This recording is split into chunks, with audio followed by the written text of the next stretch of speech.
All right, let's jump right in. For more than 100 years, Einstein's theory of relativity has been a cornerstone of physics. I mean, it's fundamental. But what if its wildest ideas, warp space-time and all that, are just a massive illusion? We're going to dig into a new theory today that asks a really bold question.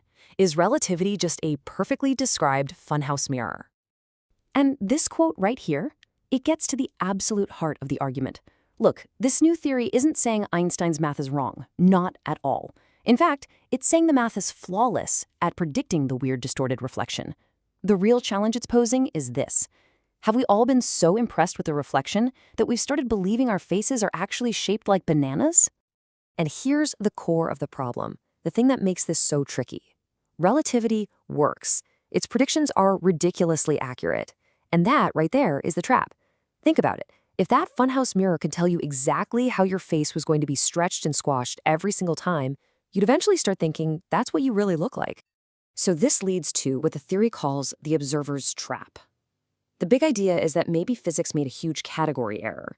It confused two totally different things: what we see, the data we measure, with what is, the actual physical reality. The source material is a killer name for this, by the way. They call it descriptive narcissism. Basically, the mistake of thinking your own distorted view of the world is the way the world actually is. This brings us to a really crucial distinction, maybe the most important one of all, the map versus the territory. The map is what we see. It's our observational world, the data we get, which is always a little bit delayed, a little bit skewed by signal lag. That's the world Einstein's relativity describes perfectly.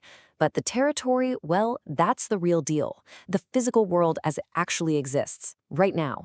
This new theory is trying to describe that territory from what it calls a boss's eye point of view, completely free of our observational distortions.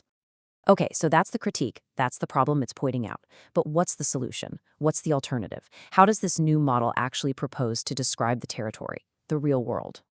Well, it does it by dusting off a really old idea, one that Einstein famously got rid of: a universal medium. The theory says there's this single, absolute thing called the electromagnetic field that everything exists in.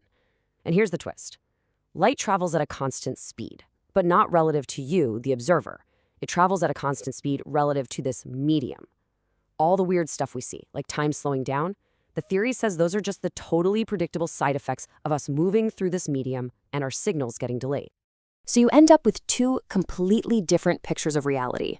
On one hand, you have Einstein, who says the speed of light is the one unbreakable law for everyone, so time and space themselves have to bend and stretch to make that work.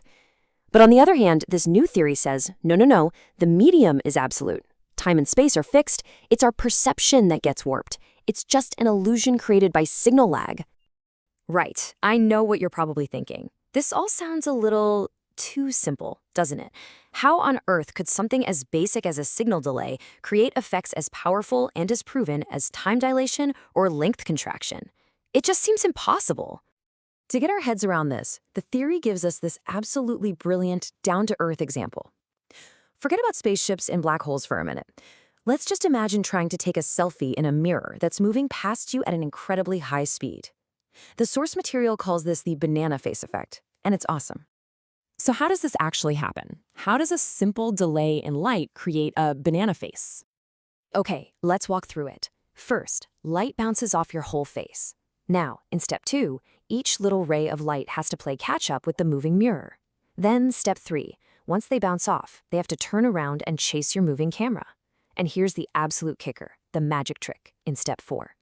All of these light rays, which all took different paths and different amounts of time to get there, all arrive at your camera's lens at the exact same instant to create one single photograph. So what you end up with is a photo that is literally a collage of the past. The light from your right ear is from a slightly different moment in time than the light from your left ear. The camera just smashes all these mismatched moments together into one distorted picture. Your face didn't actually stretch into a banana. The information just got put together wrong. Now that's a cool analogy, a great thought experiment. But here's where it gets really powerful. This isn't just a story. The source material shows that you can actually calculate this. You can model this effect with pure geometry and math. So they used Blender, the 3D modeling software, to build a simulation. It's simple. You have a perfectly circular face, a mirror moving past it, and a camera moving with it. And then they just told the computer to trace the exact path of light from the face to the mirror and back to the camera, accounting for all the motion and all the delay. And the result is just, wow, it's so clear. The blue circle, that's the territory. That's the real physical shape of the face. The pink ring, well, that's the map. That's the distorted, banana-shaped picture that the camera actually captures. The simulation shows, without a doubt, that a perfect circle is observed as this weird, elongated shape just because of the geometry of light chasing a moving target. So the huge takeaway here is that the simulation proves it's possible. It shows that the simple math of a fixed medium and signal delay is totally capable of creating the exact same kinds of distortions that relativity says are caused by spacetime itself getting warped. You don't need to bend reality to get the banana. Which, of course, brings us all the way back to that first question. Could it be that for the last 100 years, we've been like someone trying to map out a room, but the only tool we're using is the reflection in a funhouse mirror? You'd end up describing a very strange, curvy room, not because the room is strange, but because your tool is distorting it. It's a really powerful thought to end on. Maybe the universe isn't as weird as we've made it out to be. Maybe we've just been looking at it in a funny mirror.